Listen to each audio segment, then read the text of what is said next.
Okay, I'm having a fabulous chat as I do with so many people, just all over the place. It's such a great privilege, really, for me to be able to discover. It's not me. It's like I go in almost blind. I see something interesting and that's put out by a composer or a CD or an ensemble, and I ask them if they're interested in an interview. And sure enough, what I've snagged here just now is English composer, British composer Liz Johnson. Uh, we are going to talk about her Divine Art Métier 2 CD set. Her music, of all her music, it's called Intricate Web. And when I saw not only the cover, we'll talk about that a little later, the painter whom you have an homage for, really, on this CD. But when I saw this, I thought, this is going to be interesting. And sure enough, it has been. We're speaking about Intricate Web, as I said, Divine Art Métier release, 2017. Composer Liz Johnson, who is in the UK just right now somewhere. You're up in the High Midlands or somewhere? What are you? Yeah, I'm not far from Birmingham, which is in the Ah, Midlands. I live on the Malvern Hills, which is a very beautiful mm, part, sounds overlooking the Welsh border. It's beautiful here, yeah. sounds wonderful. And you are a professor since 1999 at the Royal Birmingham Conservatoire. Uh, Funny how they've changed things. I went to Trinity College of Music. All of a sudden, it's the Le Bain Conservatoire of Music and Dance. I don't know.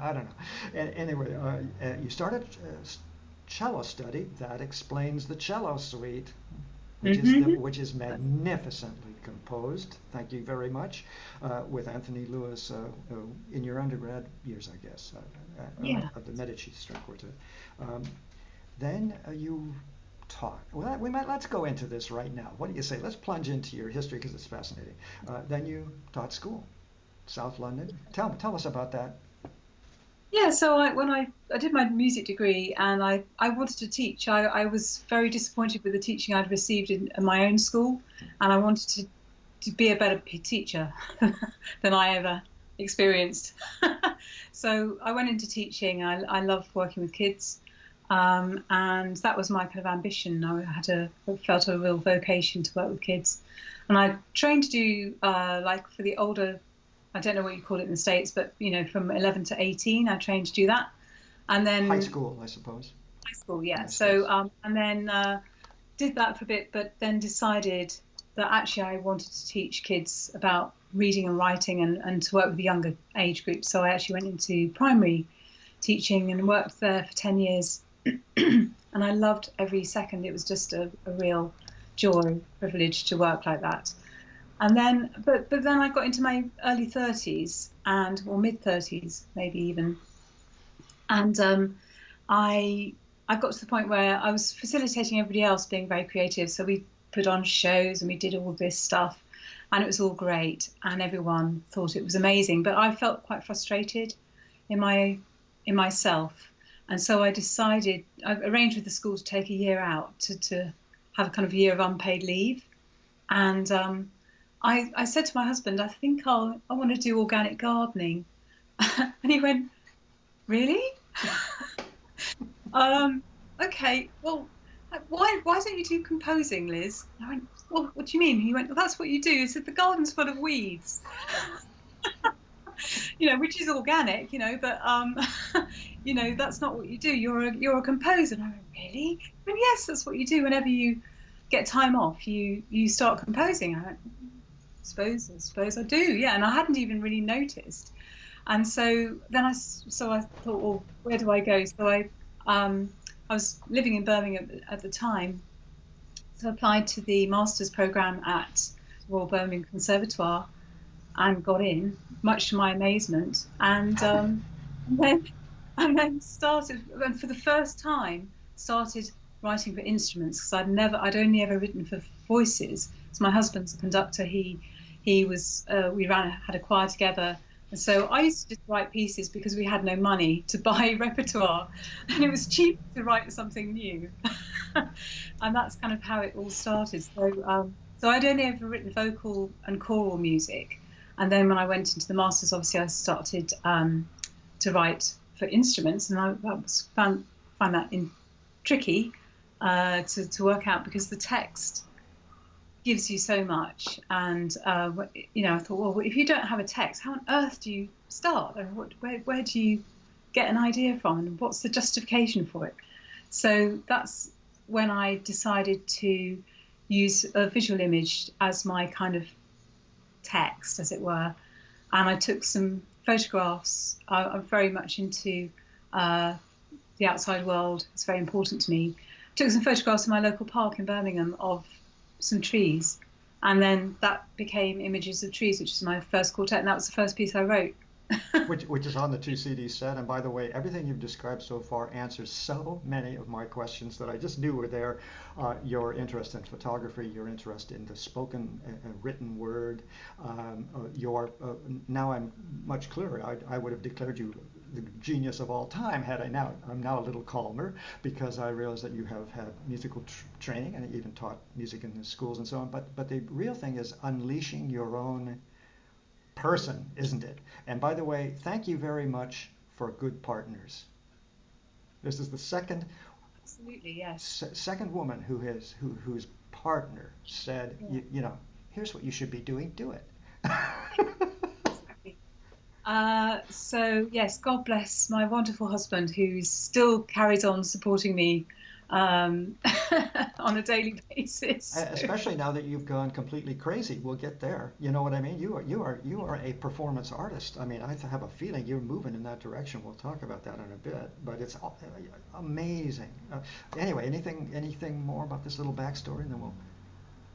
Yes, so I obviously I'd had this year out for my job, and so I was planning to go back, and I was taught by Philip Cashin, who's a wonderful British composer who runs the Royal Academy composition department now.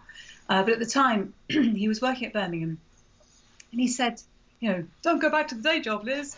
And I went, oh, but I love teaching. And he went, no, just don't. Do a PhD. I went, that's a crazy idea. I don't want a PhD. Well, people like me don't do PhDs. Just really, that's really bizarre. So anyway, so then I did a PhD, and that's when I wrote. So at that point, that was in 1999. So that's 20 years ago now. And that's when I discovered the text of this amazing poem called Sky Burial by Kathleen Jamie, who's this fabulous Scottish poet. And when I found, it was part of when, I just was looking deliberately for texts by female poets. So I looked in our house, and we didn't have any. So I just went to the library and just got a pile of female poets out, and discovered Kathleen Jamie, and discovered Jo Shapcott, and discovered Gabriela Mistral, and various other people. And yes, so my PhD was focused on this amazing poem, which basically takes you on a journey from life into death. So the piece was your PhD dissertation? I didn't realize PhD, yeah. And so it took me a long time to write that piece. It took me because I knew that when I found the poem, it was what I wanted to do, but I had no idea how to do it. And I knew that I needed to really develop my own voice as a composer, to kind of write lots of preparatory pieces, and that was my strategy. So I wrote lots and lots of pieces that were trying to capture the right kind of feel and the right mood. And in fact, my initial proposal was a massive orchestral piece with several soprano solos, but other solo instruments, and big choir, and maybe live electronics as well. And it's like everything. No. Settle down. Which is bizarre when you look at it now, because now it's actually just a voice and a string quartet. Interesting. Isn't that fascinating? We're talking about the string quartet number 4, which is on the second CD of this 2 CD set, Sky Burial. We're going to talk. It composed in 2005, I see. Does that make sense? Completed then, but it started in 1999. Because of the project, yes, because of your dissertation project, yeah. It took me a long time, and a lot of searching. And you have helped me discover. I think of you as in the American poet Mary Oliver. Ah, yes. All of the poems you've chosen are so amusing, but also more than that, Mary Oliver was hardly amusing, but she immersed herself. Imagine floating in a pond all night. I just could never do that, and remaining perfectly still and just then writing about the creatures crawling all over you. But the point is, I love her poetry, and I thought of her right away with some charming poems that you use by Joe.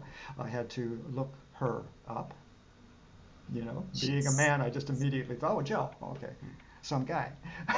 So Joanna. salute. So salute for all of that.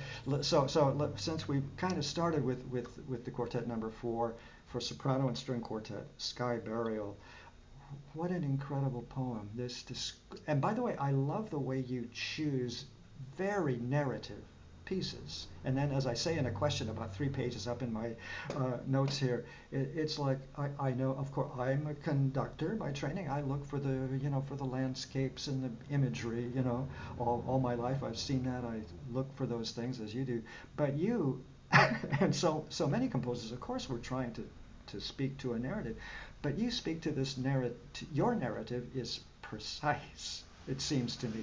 You have precise images in your mind, and you very precisely describe them in a contemporary music vein, which should throw folks off if you kind of understand what I'm getting at. And what I found is everything, every instance, every movement, every sound, every color, everything made perfect sense to the text you were using. And that's magical and explains a lot maybe about your teaching. You got something out of that, right? The time when you were teaching literature and so on. Yeah. Yeah, absolutely. And I did spend a lot of time really researching the Mm. landscape. So I did lie outside at midnight trying to find midnight cathedrals of sky. And in your And part of the country, yeah, there are glor. fabulous. I've been to Peterborough once, I think. Am I sort of kind of approaching the Yeah, Midlands? it's about 300 miles away. Okay. No, it's just a short air flight. But I'm remembering that all of a sudden everything was quite flat. I mean, the Midlands are reasonably flat, are they not? I don't want to get in Uh, trouble here. Okay, okay. it's hard to generalize You in the can see UK. I'm a Yankee. Uh, uh, Yeah, it's just one of the nice things about Britain is every place has its own kind of thing. Fair enough. But a lot of the time I was actually in Wales, in Mm. on the west coast of Wales, so right by the sea. Mm-hmm. It's where I go for my holidays in Pembrokeshire, and that's where I used to spend the whole of summer holidays there, really kind of getting right inside the landscape and trying to find all the things that she mentions in that poem.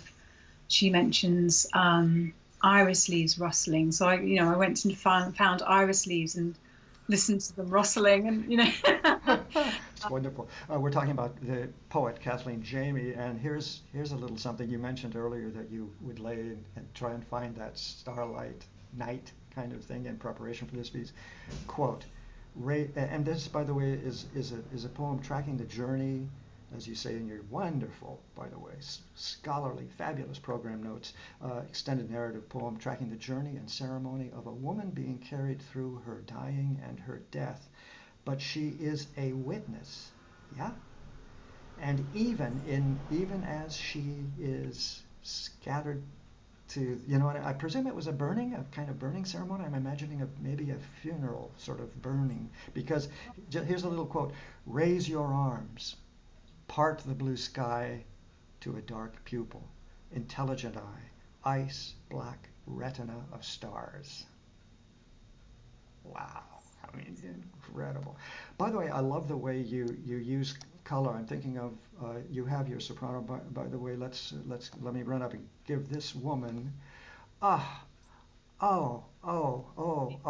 purity of tone, quality of sound, managing a pitch perfect on wildly crazy contemporary music. We're speaking of soprano Lorraine Luxemburg. I couldn't believe it. I just couldn't believe it. There's not a fraction. By the way, congrats to sound engineer Andrew Halifax. There is not a moment of indecision, if you get what I mean. She covers, from a crazy high tessitura you give her to do, right down to the lowest bit. We'll talk later, but she does animal noises very, very well and convincingly.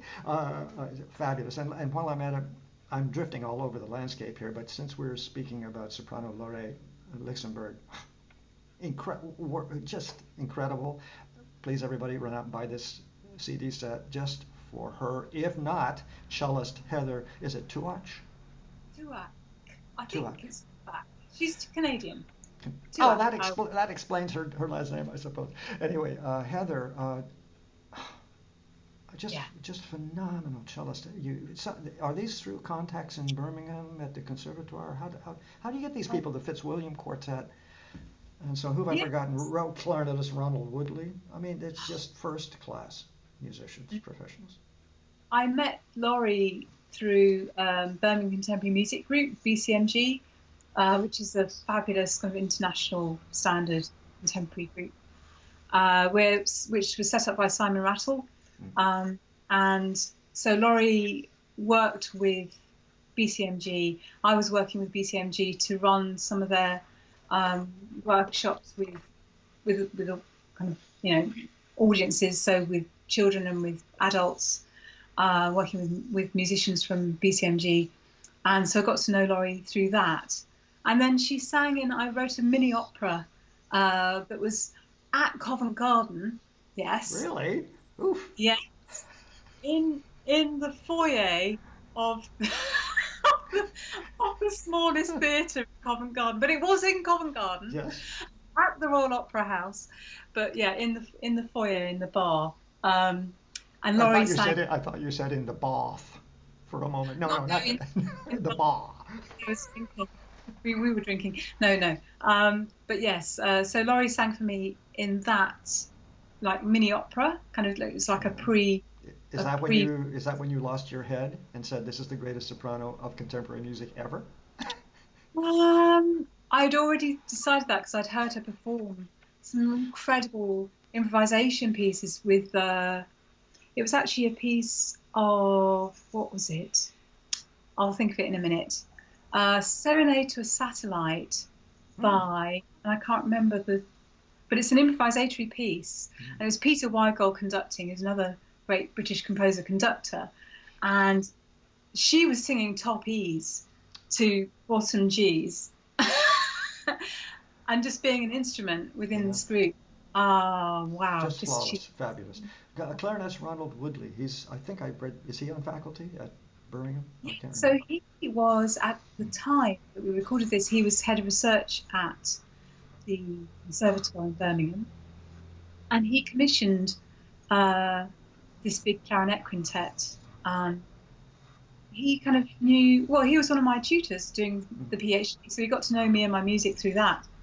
And he's one of these amazing polymaths who do everything. He's an amazing pianist. Well, he plays piano and clarinets on the CD. He's a beautiful pianist and a really amazing clarinetist. And he's also a medieval scholar. And, he's one of these cool. He's just incredible. So I met Ron that way. I met the Fitzwilliam Quartet, who celebrate their 50th anniversary this year. That's very important. And the viola player has been there since, they did start quite young, I have to say. He was 18 or so when they started. But, so he's still playing, and amazing quartet. And Let me just speak about Fitzwilliam for just a second, since we're touching. I've already, gone over the moon about the soprano, fabulous. Fitzwilliam Quartet, to play contemporary music, not only, of course, isn't it easy, but you have to have something. You got to just know how it all works. Fitzwilliam Quartet knows how it all works. Just brilliant playing, brilliant. They're amazing. Spot on intonation, balanced voice leading, all the rest of it, and some very. You do not fool around, by the way. This music is incredibly. Well, it has to be difficult, but it's complex, it's multi-layered, it's all that. Oh, she shrugs her shoulders. Well, sometimes it sounds, I don't know, some of it is really virtuosic and very difficult, but sometimes, somebody said to me early on in my career, the trick is to make it sound difficult, but it's actually not that hard to play. So there's a bit of, sleight of hand every now and then. But no, Don't tell anyone. You just gave away a big secret. No, is I'm kidding. is challenging to play. But that's not kind of what I'm interested. I'm more interested in actually going with the grain of the instrument and finding what really works. And it sounds amazingly flashy, but it's actually kind of fits under the hand, whatever. I mean, Heather did say about the cello suite. She did say, "Do you know some of it's really difficult?" And I said, "Well, but you're playing it perfectly, so what's your problem?" Couldn't play it, then I would change it. But By the way, let's thank you for leading the conversation here because now let's talk about the cello suite. First of all, just a little bit about. I'm so fascinated about how composers and artists organize their CDs. These are big projects. There's no, you don't toss this stuff off. And I read and was fascinated of the way you split the cello suite. You deliberately separated the three sections, and they're all three sections, of course, movements are standalone. I presume that's what you're up to, you know? well, I mean, the point about the cello suite is that it's meant to be flexible. It's meant to be picked apart and put together in different orders. I mean, it's basically a series of 28 one-minute movements. Would you So, mind repeating that? Because my head just fell right to the floor. A series of 28 one-minute movements? Why didn't I hear that? well, What? because I didn't present it as that on the CD, it's just presented as a kind of 10-minute section, three 10-minute sections. But in fact, if you looked at the score, you'd see that there are 28 separate little 1-minute movements that kind of just flow together. But the idea is that you could pick those apart like a jigsaw puzzle and fit them back together so you could have a flexible length. So you could have, so it's 28 minutes of music altogether, or thereabouts. Something, yep, Uh, that's just about right, yep. As I recall. so it's also, that is quite physically challenging to perform all in one go because Yeah, see it. it is full on. But so that's why when we performed it, Heather said, it'd be work better in sections so that I can have a rest in between. And so that was where that idea came from. But are you But saying, let me just make sure I understand, because it's such a fascinating, intriguing idea. You are saying that even each individual movement can be parsed and changed and rearranged, and it's okay? that's okay. That's what I want. Yeah, yeah, that's what I want. I want a bit of kind of, bit of Brava, brava. That is just such a great idea. I'm sure it's not the first idea ever in that way, but I would have had no guess that each of those movements in and of themselves could be, go back in the back room and chop and scissors and reassembled it and go on. You'd go, marvelous. Yeah, and I'm really interested in. So I was inspired by another Birmingham cellist that I work with, Elaine Ackers, who also plays with BCMG, and we worked a lot together in workshop situations where she was always improvising, and I loved her improvising. So, we were chatting, and she was saying, "Oh, I teach at the junior conservatoire. I've got these amazing kids who have all kind of got to the top of the exam grades and doing diplomas now, and they're 12 or something. And I need repertoire for them that is appealing to them and challenging." So I thought, wouldn't it be great to, a bit like the Bach cello suites, where cellists use those pieces and you pick out an easy gavotte or a fun little jig to play in a student concert or something. So one person might play one movement, and it lasts for, let's say, 2 or 3 minutes. I thought, wouldn't it be lovely to have a kind of sequence of dance-like movements, or movements that each has their own little tiny character, and then so you've got easy ones, and you've got middling ones, and you've got quite difficult ones, and then you've got seriously virtuosic ones. What you have just said makes me remember what I might have been listening to. Little pauses, Yeah. and then different character pieces. Each is kind of a little different character piece. And you're saying it's okay to just play one of those little sections even? absolutely. So it might last 1 minute, and that would be great. And I've got so Heather recently did a 12-minute version because she had a 12-minute gap in her program, and then there's another cellist where they had a 6-minute gap, so they did 6 minutes worth. So you can just it's super flexible. Give me a moment to jump in here if you don't mind. Who exactly is your manager? You don't need one. You do not need one. I really would love that. I'd love him now. I mean, what a brilliant solution to the biggest problem, getting the music performed. Well, this is the thing I'm really keen on. I really would like Wow. that to happen. Let alone words. I'm just going to run down here a little bit. Let's see. Hang on just a second. Now I'm jumping ahead a little bit because you have just sent me Scintilla. We're not going to talk about it just yet because I'm trying to get there. A video it's a performance piece. Yeah, it's actually as you explained to me because I had a bit of misunderstanding. It's actually every note of the clarinet quintet. Stop me when I get wrong here, but you have redesigned it so it's now clarinet alone with multiple instruments, and there are soundtracks and loops and video. Things, all kinds of, and actors and choreography. What gorgeous choreography! I have the man's name. So you're moving into, I think, unless this is just a wild experiment, I think you're moving into this multimedia thing with frothing at the mouth. You're so excited. I mean, I couldn't. I was just stunned. So that being said, I love multimedia. And all of art is going there. It makes perfect sense. Where the opera will have video imagery as well as light, all that stuff. I think it's wonderful. Have you run into this yet? Maybe you're just starting this adventure, but I don't know quite what to say to the stuffy ones who say, oh well, if you have people dancing around, they're going to miss all the music. You know what I mean? It's like, explain to me why multimedia is so good. Well, in Scintilla, so let me just kind of run through the people in the team, because this is something I've been working on now for about a year,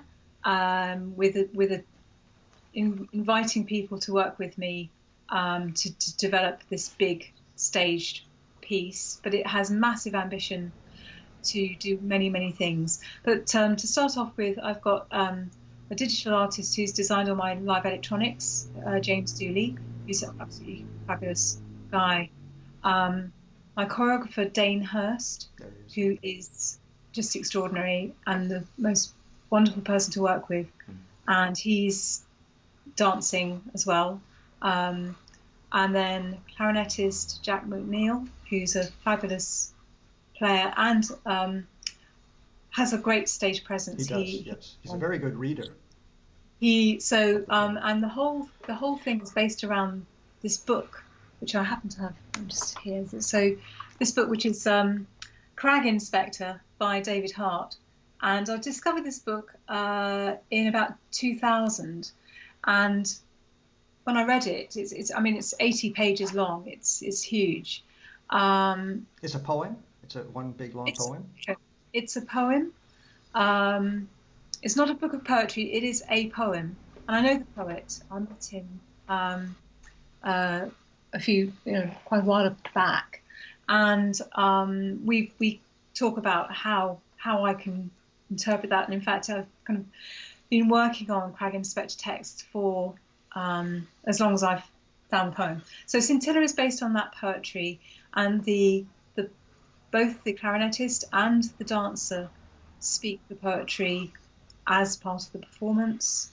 And the poetry and the choreography and the music and the electronics form different layers. And I'm quite interested in this multi-layered approach.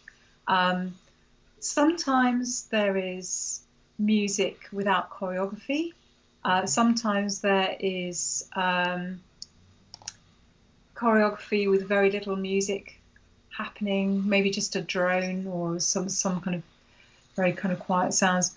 And the whole thing is really about exploring the kind of inner workings of the mind in a wild landscape. That's the kind of scenario that we're in. And my ambition for it is to actually develop the digital side of the performance further. So I've now started working with a filmmaker, Ollie Clark, and he's started to document the project we're doing. So he's actually started interviewing me and choreographer and everybody on the team, and starting to kind of build up an archive of kind of background, because it's quite a complex story. And then what we want to do then is to bring projections and film into the performance as well. But also my long-term aim is to actually build in some kind of auxiliary reality. Maybe using virtual reality, but getting that kind of getting the tech team. So I'm just starting to meet the right people now. On Monday this week, I met about 4 key people. I gave a little presentation about Scintilla in Birmingham and met like a whole pile of people who I'm like, can't wait to start working with them. Allow me to engage in a little bit of imagery of my own. You do not appear, I'm trying to put this in a way that doesn't get me in trouble, you do not appear to be, well, you appear to be a school teacher. Okay? Yeah. And the image, as you explained, because I went even into listening to your 2 CD set a little bit apprehensive, because immediately, just from the cover, I knew this was going to be deep. I mean, that you are not fooling around ever, that you function on several levels, including some very amusing ones that we're going to get to. But I just had the image as you were telling me about this greatly expanded. I mean, you're going out into the universe. You'll need some anchoring, perhaps your husband, but but but I saw this image of you. You know how the image of the guru and the radiating rainbow of colors and collaborators, and you the quiet professorial teacher type at the center of it all. That's who you are. Big. Yeah. Huge. This is I've realised that I'm actually deeply ambitious, which is a bit of a surprise. But A real quietly so. Yeah. You seem to be a wonderful collaborator. I'm sure people love working with you. So we have a good time. We have a good time. I try to keep things pretty relaxed, I have to say. Yeah, we just had a week's residency together with the Scintilla team to take on to the next level of material, which I worry whether I should tell you, because you might get even more excited. But I've now got an amazing percussionist on the team as well, and so yeah, it's kind of expanding out, and we started incorporating film into. We did a little kind of private sharing just the other day. yeah. And by the way, this is not. You are the leader. I'm thinking. In other words, these people don't just drop in and say, "Hey, can I play?" No, no, no, no, no. That's No, not. You are very. You have this grand plan going on. Yeah. choose carefully, or sometimes the right person has just kind of emerged. But to build the team, I'm because I realise that when I'm working with other people, it's just like working with musicians. You know, I can't perform. I mean, I'm a kind of pretty good cellist by most people's standards, but I don't perform. But just working with other people who are experts, it just means you can then lead them to areas where they wouldn't otherwise have gone, because they think they know where they are, but I can say, oh, but what if you this and what if you do that? So I've got no kind of preconceptions about what should or shouldn't happen, and I quite like playing and being playful and kind of getting them to start being part of the creative process, so that then that means I can tap into that kind of special stuff. And that's what scintilla means, by the way. Scintilla is a wonderful word. It means soul spark. Oh, really? I thought just tiny teensy was scintilla, a little scintilla or something. It's used sometimes like that, but that's kind of more. So the way when I found that word, it was in Jung. I was reading the introduction to Jung. I have to say I haven't read all of Jung, but he mentions this word scintilla as a soul spark, and I love that image of just something that's so elusive, something that's maybe quite hidden or hard to reveal, and to that's really kind of hits on that the real thing. You know, the real I mentioned to you before we went on, I could speak to you for an hour. I'm going to wind it down a little bit though, because there's so much more to try and cover. But let's just, I'm want for the people watching again, the interview. Everybody knows the interview. Links to buy the CD. All that's going to go up at performingartsreview.net with the interview and videos. Maybe at some future point when you are ready to. Please let me know about Scintilla so that I can put that up. What an amazing, thank you for letting me have a little sneak peek at one level of it. It's there mind-boggling. there are some films uh, which will kind of give people a little bit of a taster coming out in November. So that will be up. Well, keep me posted, and I'll throw those up on your page at Performing Arts Review. But just so I kind of have to do an overview. We've talked already about the solo cello suite. I now know why it is so well written. You know, you say, well, I'm not a very good cellist, or I'm sort of, I was sort of a second clarinetist. Pretty good, happy there. I didn't want to, I don't want to work too hard. But you know the cello, because Yeah. this suite, instantly I thought Benjamin Britten. Of course, everybody would. It's a solo cello suite, but more than that, the construction of the piece is so solid, so intelligent, broken kind of episodes, but everything is linked, and it's just a beautiful piece of composition. Okay, so there's the cello suite. Up at the beginning, we had the string quartet number 3, the sort of title quartet, Intricate Web, composed in 2003. I mean, and it's about your father's death that year. Um, Yeah. so I guess what I'm trying to say is, when you just gave us this little talk about, to me, sub-basements and sub-basements, that's who you are. You function, do you not, as do all great artists, at several levels of consciousness, really. When you mentioned Freud, I think I put Freud in here somewhere in my That's Jung. notes. Jung, not Oh, not Jung, Freud. sorry. I use Freud, sorry. It's that cigar thing, gets me every time. But sophisticated writing for string quartet. I'm just buzzing by these a little bit. And this idea of breaking the suite up is very, very intelligent, very interesting. Again, the suite, you are involved so much. I'm so much an interdisciplinary person. And it drives me crazy. I'm a graduate of Cal Arts, where I thought surely the visual artists would want to mingle with the performing.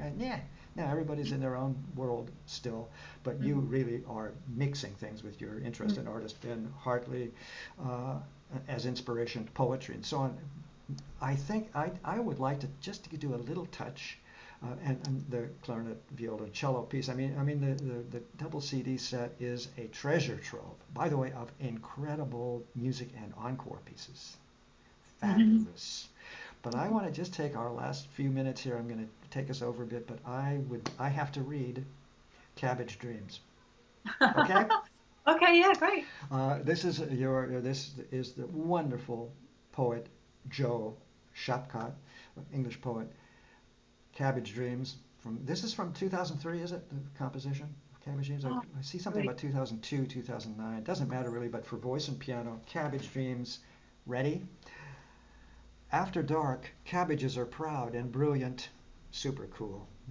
We stalk the garden under the moon, discussing politics with flowers. We inspect your houses in the early hours, criticizing the curtains, wondering about the furniture, amazed at your reading habits. Your clothes baffle us, though we know about layers and the color of leaves. We stare at your flabby fingers while you sleep, speculate about your hairstyles. Daytimes we fall back into ourselves, sit around in vegetable racks, clutch stubby leaves round our green shoulders, and hope you remember our sweet hearts. It's so charming, it's so deep. And by the way, you wrote that. Did I understand the program notes correctly? That you wrote these are pieces for soprano solo. Wonderful, incredible solo pieces. Pig.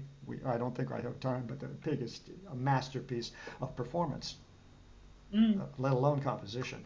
But I guess I think I forgot what I was getting at. But your use of this humorous poetry. They're so charming. Tell me a little bit about it. I've kind of lost my train of thought. You want to tell me about So, Cabbage Dreams? About this poet, Joe Shopcott? Jo Chapcott. Well, I've never met her. I really must meet her. We nearly met, but it didn't work out. But yeah, I love her work. She always has a twist. Mm-hmm. So one of the other poems is Watching Medusa, where the idea of she takes the idea of being turned to stone by Medusa on its head. So she basically shows that the person speaking has actually fallen in love with Medusa because her hair is so amazing, and she can't move because, in fact, she if she moved she would break the moment, and that's why she's turned to stone, or he. Um, and Joe Shapcott has this amazing ability to just kind of encapsulate very, very neatly in her language. And I love that kind of thing. I love poetry. I love humor.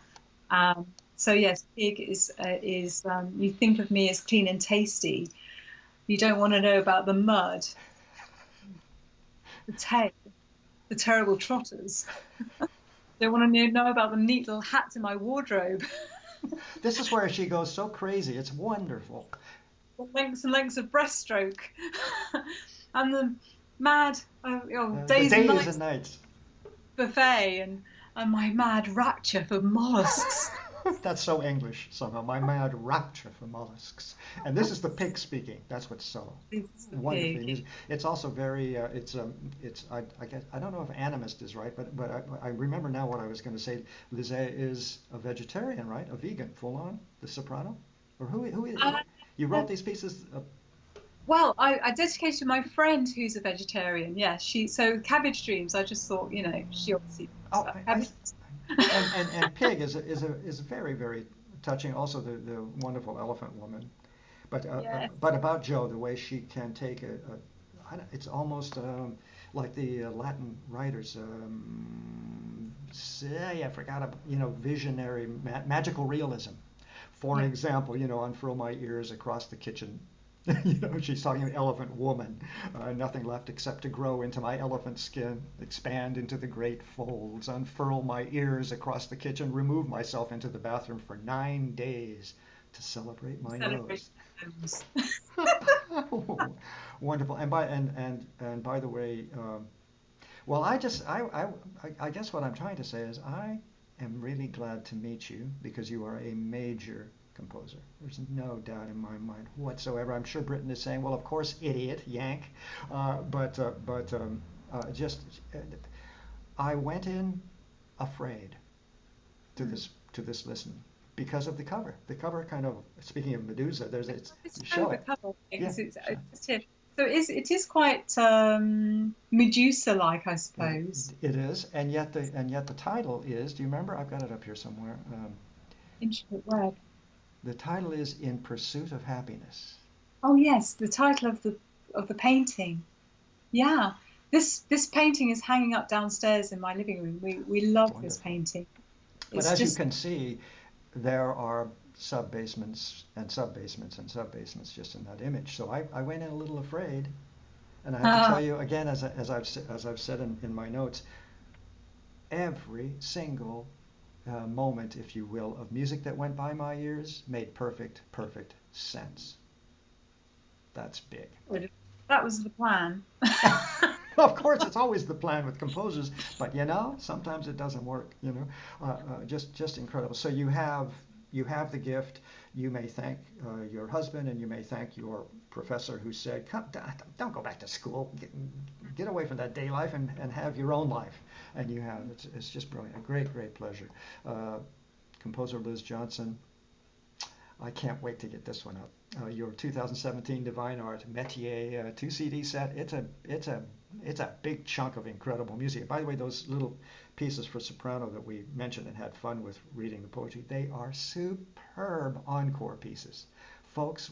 Audiences will just love them. To say nothing of the string quartets are. What? Why aren't they being performed all over the world? It's just like they're stunning. So Thank we'll you. see. Anyway, the CD set is called Intricate Web, performingartsreview.net. I'm going to get this video up and get people going. I don't know when I'll get the review written, but I'll get the review written one of these days and push that out as well. Great pleasure talking with you. What a great thrill, really. Thank you. We'll see you. Bye bye. Bye.